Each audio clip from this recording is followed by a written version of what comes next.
शास्त्री जी नमस्कार। नमस्कार नमस्कार नमस्कार। शास्त्री जी, मैं जानकारी चाह रहा था कि अभी जैसे पता लगा है कि चंद्र ग्रहण अभी होने वाला है, तो अब हम लोगों को ज़्यादा जानकारी नहीं है, तो क्या आप इसके बारे में बता सकते हैं कि चंद्र ग्रहण में किन किन चीज़ों से हमें बचना चाहिए, किन किन चीज़ों से सावधानी रखनी चाहिए, सूतक का समय क्या रहेगा, कोई नाम जप इत्यादि कर सकते हैं क्या, और चंद्र ग्रहण किस समय से किस समय तक रहेगा, किन राशियों पर इसका अच्छा प्रभाव रहेगा या दुष्प्रभाव रहेगा?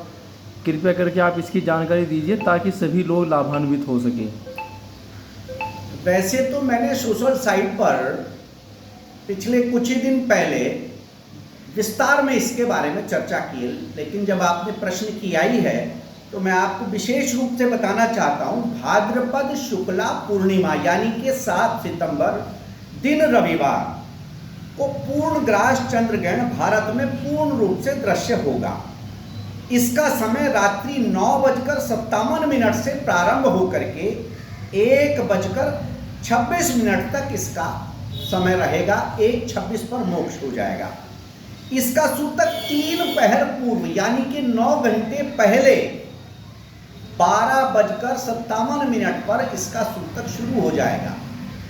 और ऐसी शास्त्र की सनातन धर्मियों की ऐसी मान्यता है कि यदि कोई सूतक काल में कोई चीज तरल पदार्थ बनी हुई रखी हो तो उसमें तिल, कुशा और तुलसी के पत्ते डाल करके रख देने चाहिए।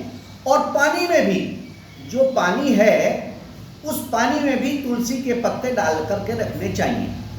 और कोई बाल है, वृद्ध है या कोई बीमार है उसके लिए माना गया है, या कोई गर्भवती स्त्री है, उनको विशेष रूप से इसमें सावधानी रखनी चाहिए। ऐसे व्यक्तियों के लिए 5:27 सायंकाल से सूतक माना गया है। अति आवश्यकता में पानी पिया जा सकता है जिसमें आपने कुशा डाली हो। कुशा निकाल करके वो पानी आप ग्रहण कर सकते हैं। और ये समय चित्त साधना, मंत्र साधना और चित्त शुद्धि के लिए सर्व उपयुक्त समय है। जो व्यक्ति इसका सदुपयोग करता है उसके जीवन में चमत्कार से कम कुछ नहीं है।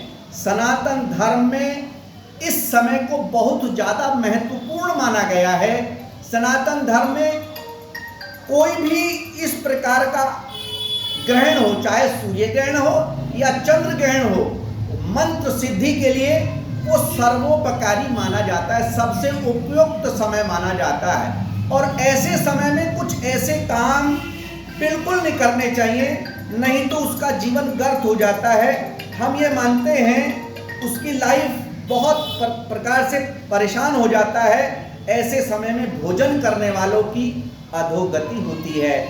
ऐसे समय में, ग्रहण के समय में सोने वालों व्यक्तियों को हमेशा रोग ग्रसित रहता है। और जो शरीर के अंदर रोग प्रतिरोधक क्षमता होती है वो उस व्यक्ति की समाप्त हो जाती है। इसलिए ऐसे समय में, ग्रहण के समय में कभी सोना नहीं चाहिए और हमेशा कोई स्वाध्याय करना चाहिए। और निश्चित रूप से स्वाध्याय न भी करे तो कोई मंत्र जाप, कोई गुरु के द्वारा दिया हुआ मंत्र या जो भी उसका इष्ट मंत्र हो उसका जाप करना चाहिए। ऐसे समय में जो व्यक्ति जाप करता है उसको 1 लाख गुना फल ग्रहण के समय में मिलता है।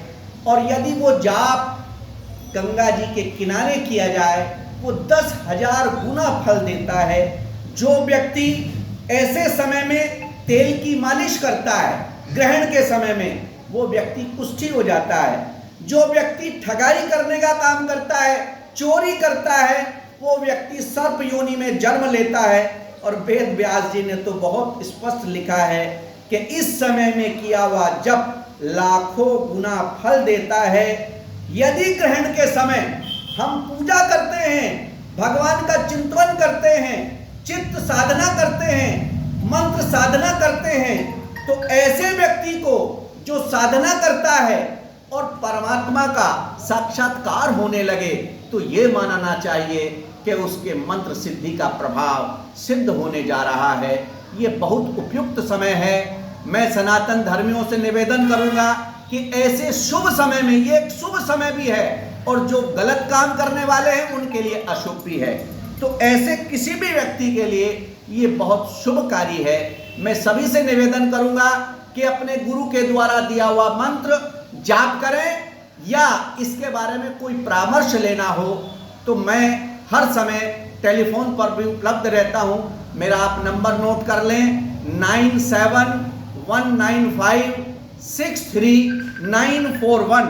इस प्रकार से आप कुछ भी हमसे परामर्श इस संदर्भ में या ज्योतिष के परिप्रेक्ष्य में आप कुछ भी संपर्क करना चाहें, हम हर समय उपलब्ध रहते हैं। धन्यवाद। बहुत बहुत धन्यवाद आदरणीय शास्त्री जी। आपने बहुत अच्छी जानकारी चंद्र ग्रहण के बारे में शास्त्रोक्त, जो हमारे वैदिक शास्त्रों के अनुसार लिखित में है, आपने दी, उसके लिए बहुत बहुत धन्यवाद। नमस्कार।